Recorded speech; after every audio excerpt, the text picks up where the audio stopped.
ಆತ್ಮೀಯ ಮೋಕ್ಷಿತಾ ಆರ್ಮಿ, ಈ ನಂಬಲಾಗದ big boss ಪ್ರಯಾಣದ ಪರದೆ ಈಗ ಮುಚ್ಚಿದೆ. ನನ್ನನ್ನು ಬಿಗ್ ಬಾಸ್ ಸೀಸನ್ 11ರ 3ನೇ ರನ್ನರ್ ಆಗಿ ಆಯ್ಕೆ ಮಾಡಿದ್ದೀರಿ.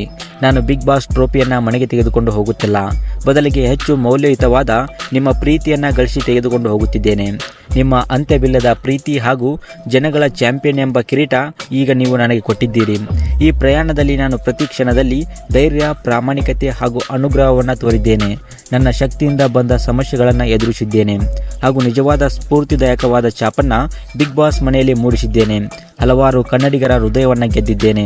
ಬಿಗ್ ಬಾಸ್ ಮನೆಯಲ್ಲಿ ಮೋಕ್ಷಿತಾ ಅವರ ಸಮಯ ಮುಗಿದಿರಬಹುದು, ಆದರೆ ಪೀಪಲ್ ಚಾಂಪಿಯನ್ ಆಗಿ ನನ್ನ ಪ್ರಯಾಣವು ಈಗ ಪ್ರಾರಂಭವಾಗಿದೆ.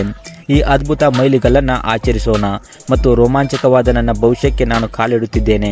ಪ್ರತಿ ಹೆಜ್ಜೆಯಲ್ಲೂ ನನ್ನ ಶಕ್ತಿಯಾಗಿ ನಿಂತಿದ್ದಕ್ಕಾಗಿ ಧನ್ಯವಾದಗಳು. ನೀವು ನನ್ನ ಪ್ರಯಾಣವನ್ನು ಮರೆಯದಂತೆ ಮಾಡಿದ್ದೀರಿ. ಧನ್ಯವಾದಗಳು ಎಂದು ಮೋಕ್ಷಿತಾ ತಮ್ಮ ಇನ್ಸ್ಟಾಗ್ರಾಮ್ ಖಾತೆಯಲ್ಲಿ ಈ ಪೋಸ್ಟ್ ಹಾಕಿಕೊಂಡಿದ್ದಾರೆ.